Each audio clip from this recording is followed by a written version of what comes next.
Growing up, I was always asked, where are you from? And for me, it was a hard question because I was born in the States, but I knew that I was Somali. My parents made sure that no matter what, we knew we were Somali. So much that when I would take standardized tests, I would look for Somali.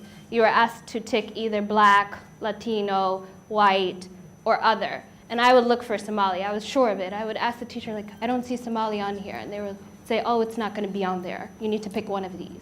So then I would just put other, because I wasn't okay with being something else. So then, when I went to college, the question still came around again. Where are you from? And I would say, oh, I'm from Virginia. And then people wouldn't be satisfied with that. They're like, no, but where are you from? I'm like, what do you mean from? Where are your parents from? And I would say, oh, my parents are from Somalia. I'm Somali. Oh, you're from there. Yeah. What do you mean? I was always upset by that reaction. You're from there. And so it really bothered me, and I went online and I looked. And the problem was pictures like this. This is what you get when you Google Somalia. And I wasn't okay with that, because for me, the Somalia I knew was this. This is me on Lido Beach in 1990. And that's my mom and my brother. That's the Somalia I knew. Or this is Shalama Super. That's where my parents met. So that's what I knew. So the stories I knew were the positive ones. In face of everything going on, I still always thought Somalia was beautiful. So I decided to do something about that. I decided I wanted to come back. And so I went about developing a project called Don't Believe the Hype, The Real Somalia. And I told my parents I wanted to go back to bring back the good stories, the stories of the people that decided to stay, the people that were building businesses, the kids going to school. I wanted people to see this side of Somalia and not those bad pictures. So I went online, created this project, and in the first week, I raised over $1,000 to do this project.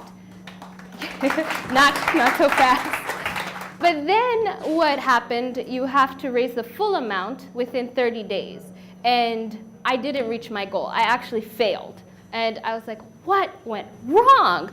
There's so many people curious about Somalia, but nobody wanted to contribute to this idea. So I was sad, I was upset, and this was back in May, so it's just recently. And I didn't know what to do because I knew that I really wanted to come back home. I wanted to come to Somalia. And then I got an email from my best friend, and it said, you don't lose until you stop trying. So I said it again, you don't lose until you stop trying, and I was like, you know what? Whatever, I'm still going. I'm going back home, I'm gonna see Somalia for myself, and I'm gonna find stories to share. I'm gonna find people who are doing great things. And it turns out I didn't have to look too far. This is my little cousin, Marian Rooney, and she reminds me of the kid next door back in Virginia. She goes to school in the morning, she comes home, she goes and plays soccer. She's a diehard soccer fan, so much that she requested any clothes I send her must be Manchester United, nothing else. And I said, okay. She's like the kids next door, like these kids, smiling. They're not upset, they're happy with life. Then there's my uncle. I didn't have to look far for him either. He was actually my tour guide. But what I didn't know at first is that he's a businessman. He's an entrepreneur. He started a bakery and now has grown his business to have 7 bakeries, and he's still expanding.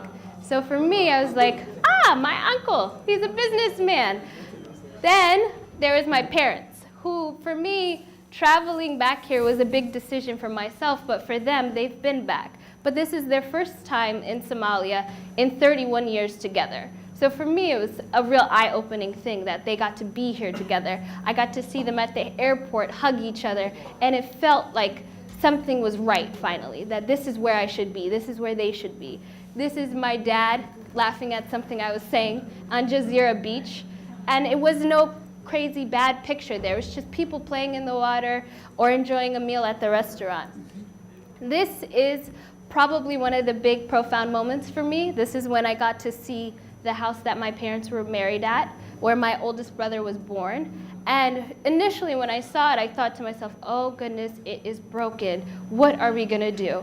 And then when I went back with my parents, They didn't even talk about the parts that were broken. They just showed me, this is the room where we were. This is where your brother was.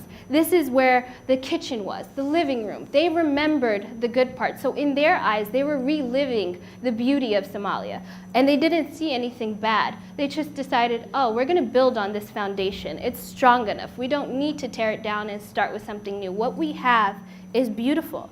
So then I went to Hamarweyne. That was my first time, and that was awesome because there's so many businesses there. There's people talking about prices for the food, the tomatoes, the onions, and everything. And this part I liked the most because I got to see a transaction with EVC, because before I wondered, how did people carry around money? And I quickly learned there's EVC. You just throw the money, and then whoosh, you're done. So then, so this is the end for me. This is where it hit me that I was finally home. I was standing on top of Oriental Hotel, overlooking the beach, and I finally felt at peace. I felt like where I was from didn't have to be a negative place. And if it was negative for somebody, it wasn't for me. Where I'm from is Somalia. I was born abroad, but I'm Somali.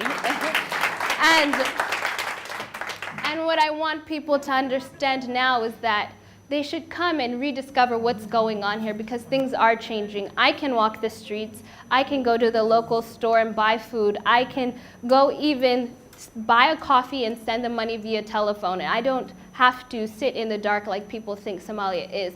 So what I want people to understand now, is I have finally understood, is that where I'm from is beautiful. Somalia is amazing. It has a strong foundation and it has a bright future. Thank you.